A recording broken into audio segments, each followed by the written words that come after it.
My stepsister spent years making my father believe I was stealing from him to get me written out of the will. On the day of his funeral, I played a video of her bragging about her scheme, projected onto the wall of the memorial service. I can still see the way my father's hand trembled as he locked the drawer in his study. That was the first time he had ever done it. For years, the drawer had been left open, filled with papers, coins, and little keepsakes he trusted me to respect. But that day he turned the key, slipped it into his pocket, and avoided my eyes. It was such a small act, yet it carried the weight of 1,000 accusations. My father had always been my compass. He raised me alone after my mother passed, and though life was not easy, he gave me a home filled with warmth. I grew up believing his trust was unshakable. He would sit with me on the porch, telling me stories about his youth, about how honesty was the only thing a person truly owned. I carried those lessons like treasures. His approval was my measure of worth. When he praised me, I felt taller. When he laughed at my jokes, I felt lighter. He was not just my father, he was my anchor. Then came my stepsister. She entered our lives with a smile that seemed too polished, too rehearsed. My father welcomed her with open arms, eager to give her the family she claimed she had always longed for. At first I tried to believe her charm. She cooked meals, helped with chores, and spoke sweetly to him. But I noticed the way she looked at me, like I was an obstacle, not a sibling. She had a talent for slipping into conversations, turning them toward herself, and making sure my father's attention rested on her. The first doubts she planted were almost laughable. A coin missing from the counter, a book misplaced from the shelf. She would tilt her head and say, "I thought I saw you near it." Her tone was light, almost innocent, but the implication was clear. My father brushed it off at first, but I saw the hesitation in his eyes. Then the claims grew heavier. Money missing from his wallet, tools gone from the shed. She never accused me directly, but her words always pointed in my direction. "Maybe it was nothing," she'd say, "but I thought I saw." Slowly my father began to change. He started counting bills, locking drawers, keeping track of things he had never cared about before. His voice grew sharper when he asked me questions. "Did you take this? Were you in the shed?" I tried to laugh it off, tried to remind him of the trust we once shared, but the distance grew. Conversations that once flowed easily now felt strained. He looked at me differently, as if searching for something he didn't want to find.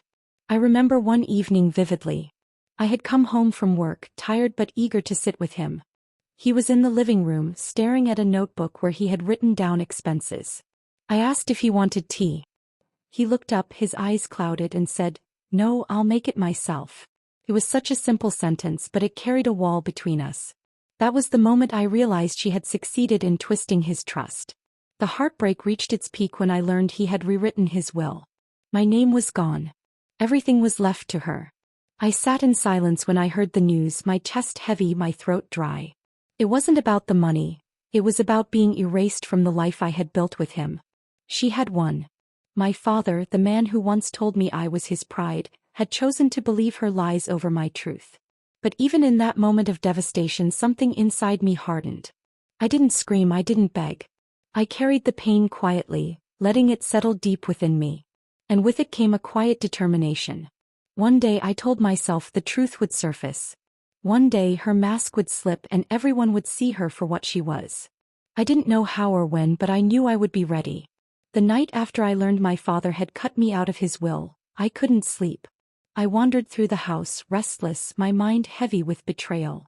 That was when I heard her voice, my stepsister, floating down the hallway. She was on the phone, laughing, her tone sharp with arrogance. I froze near the doorway, hidden in the shadows, and listened. "He actually believes me," she said, her words dripping with pride. "I told him just enough to make it sound real. He thinks his precious child has been stealing from him for years. Can you imagine? He rewrote everything. It's all mine now." My stomach tightened. She wasn't just lying, she was bragging. She was proud of destroying me. I pressed my hand against the wall to steady myself, every word cutting deeper. She spoke of me like I was nothing, like my father's trust had been a toy she could break for her own amusement. That was the moment I knew I couldn't let her win. The next day I carried a small recorder in my pocket. My hands trembled as I set it on the table near her chair, pretending to tidy up. She didn't notice. She was too busy basking in her own cleverness. Again she spoke of her scheme, laughing about how easily my father had believed her. I sat silently, my heart pounding as her confession poured out. When I retrieved the recorder later, I felt both terrified and relieved. I had proof. Proof that she had manipulated him. Proof that I wasn't the thief she painted me to be. But carrying that proof was a burden heavier than I expected. At night, I lay awake, staring at the ceiling, replaying her words over and over. Should I show my father? Would he even believe me now, after all the seeds she had planted? He was growing weaker by the day, his health fading. I feared that confronting him with the truth might only bring him more pain. So I kept the recording hidden, locked away, while the weight of it pressed against my chest. When my father passed, the house filled with relatives preparing for the funeral. The air was thick with grief, but beneath it, I carried a secret that could shatter everything. I watched her move through the rooms, smiling, pretending to mourn, while I knew the truth of her betrayal. Every handshake, every sympathetic word from family felt hollow because I knew they saw me through her lies. The preparations were exhausting. Flowers arrived, chairs were arranged, and photographs of my father were placed carefully around the hall. I helped quietly, keeping my distance, my mind racing. I could feel the tension building inside me like a storm waiting to break. I held the recording in my pocket, the evidence of her cruelty, and wondered if I had the strength to reveal it. The night before the funeral, I sat alone in my room, staring at the recorder. My father's face filled my thoughts. His smile, his trust, the way he once called me his pride. I realized then that this wasn't just about revenge. It was about reclaiming my dignity, about honoring the truth of who I was to him. She had stolen his faith in me, but she would not steal my memory of him. So I made my decision. I would act. Not with anger, not with shouting, but with the truth. At the funeral, when the room was filled with family and friends, I would let her own words speak for themselves. I would project her confession for everyone to hear. And in that moment, I would reclaim what she had tried to erase. The morning of the funeral arrived heavy with silence. The sky was gray, the kind of muted tone that seemed to press down on everyone's shoulders. I dressed slowly, my hands steady but my chest tight. In my pocket, the recorder felt heavier than it should have, as though it carried not just her voice but the weight of every moment she had stolen from me. The hall was filled with flowers, photographs of my father, and rows of chairs lined neatly. Relatives whispered softly, their voices hushed out of respect. Some cried quietly, others sat with folded hands staring at the floor. I took my seat near the front, close enough to see the podium but far enough to remain unnoticed. My stepsister moved gracefully through the crowd, her face painted with sorrow, her gestures carefully measured. She hugged distant cousins, accepted condolences, and played the role of grieving daughter flawlessly. The service began with speeches. My uncle spoke first, his voice trembling as he recalled my father's kindness. A neighbor followed, sharing stories of my father's generosity. Each word was a reminder of the man I had loved, the man who had once trusted me completely. Tears welled in my eyes, but I kept my focus. My hand brushed against the recorder in my pocket, a silent promise to myself that the truth would not remain buried. When the time came, I stood. My legs felt heavy, but I walked to the front with quiet determination. I didn't speak at first. Instead, I turned toward the projector set up for photographs. My fingers pressed the button and suddenly her voice filled the room. He actually believes me.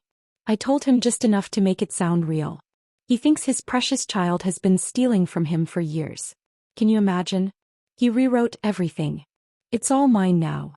The words echoed against the walls, sharp and undeniable. The room fell silent. Heads turned. Eyes widened. My stepsister froze, her face draining of color. For a moment no one moved. The only sound was her laughter, captured in the recording, spilling into the hall like poison. Gasps broke the silence. Whispers spread quickly, weaving through the crowd. Did she say that? Is this real? She tricked him. Relatives who had once looked at me with suspicion now turned their gaze toward her, their expressions shifting from confusion to anger. My aunt covered her mouth, tears streaming down her face. My cousin shook his head in disbelief. She tried to speak, her voice trembling. That's not me, it's fake. Someone edited, but the panic in her eyes betrayed her. She stumbled over her words, her hands shaking, her composure unraveling. The carefully built image she had crafted collapsed in front of everyone. Enough, my uncle said firmly, his voice cutting through the chaos. We all heard it.